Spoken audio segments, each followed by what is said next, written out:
ఇంటి స్థలం విషయంలో రెండు కుటుంబాల మధ్య తలెత్తిన వివాదం ముగ్గురి హత్యకు దారితీసింది. కాకినాడ జిల్లాలో కత్తులు, ఇనుపరాడ్లతో ఓ కుటుంబం మరో కుటుంబంపై దాడి చేసింది. ఈ ఘటనలో ముగ్గురు చనిపోగా మరో 8 మందికి తీవ్ర గాయాలయ్యాయి. ఆసుపత్రిలో బాధితులకు చికిత్స అందిస్తున్నారు. ముగ్గురి హత్యతో గ్రామంలో ఉద్రిక్తత నెలకొంది. కాకినాడ జిల్లా సామర్లకోట మండలం వేట్లపాలెంలో ఆదివారం రాత్రి దారుణం జరిగింది. దళిత కాలనీ చెరువులో కాల్దారి పండు అనే వ్యక్తి ఇంటి నిర్మాణం చేపట్టారు. స్లాబ్ వేసే హడావుడిలో కుటుంబ సభ్యులంతా ఉన్నారు. ఈలోగా 26 మంది ఇనుప పిడులున్న కత్తులు, రాడ్లతో వారిపై దాడికి దిగారు. మహిళలు కారం డబ్బాలతో దాడి చేశారు. హాహాకారాలతో కాల్దారి పండు కుటుంబ సభ్యులు పరుగులు తీశారు. అయినా కత్తులతో వెంబడించి దాడి చేయడంతో రక్తం చెందింది.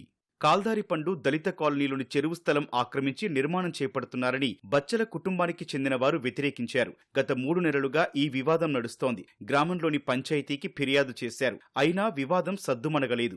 ఈలోగా కాల్దారి పండు ఆదివారం రాత్రి ఇంటి స్లాబ్ నిర్మాణం చేస్తుండగా ఒక్కసారిగా 26 మందొచ్చి ఇనుప రాడ్లు, కత్తులతో దాడి చేశారు. ప్రత్యర్థుల దాడిలో ఘటనా స్థలంలోనే కాల్దారి ప్రకాష్ రావు మృతి చెందారు. రక్తపు మడుగులో ఉన్న క్షతగాత్రులను చికిత్స నిమిత్తం సామర్లకోట, కాకినాడ తరలించారు. సామర్లకోట ప్రభుత్వ ఆసుపత్రిలో చికిత్స పొందుతూ కాల్దారి చంద్రరావు మృతి చెందగా కాకినాడ జీజీహెచ్ కు తరలిస్తుండగా ఏసుబాబు ప్రాణాలు వదిలాడు. తీవ్ర గాయాలతో కాల్దారి పండు, దావీదు బాబీ, చిన్నోడు, సంజీవరావు, అచ్చయ్య, సత్యవేణి ఆసుపత్రిలో చికిత్స పొందుతున్నారు. దాడికి పాల్పడ్డ ప్రత్యర్థి వర్గంలోని బచ్చల సుబ్బారావుకు ఘర్షణలో గాయాలయ్యాయని పోలీసులు తెలిపారు. వేట్లపాలెం అనే గ్రామంలో కాల్దారి కుటుంబం, అలాగే బచ్చల ఫ్యామిలీ 2 ఫ్యామిలీస్ ఉన్నాయి.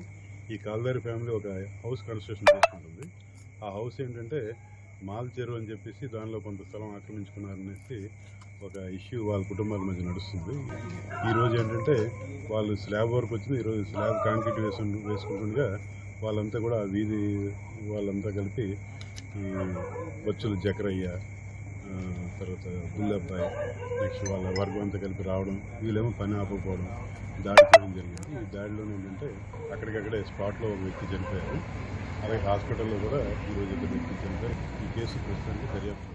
ఘటనా స్థలంలో కత్తులు, కర్రలను పోలీసులు స్వాధీనం చేసుకున్నారు. జిల్లా ఎస్పీ విక్రాంత్ పాటిల్, పెద్దాపురం డీఎస్పీ శ్రీహరిరాజు సంఘటనా స్థలాన్ని పరిశీలించారు. గ్రామంలో పోలీస్ పికెట్ ఏర్పాటు చేశారు. నిందితులు పరారీలో ఉన్నారని, వారి కోసం గాలిస్తున్నట్లు సామర్లకోట పోలీసులు తెలిపారు.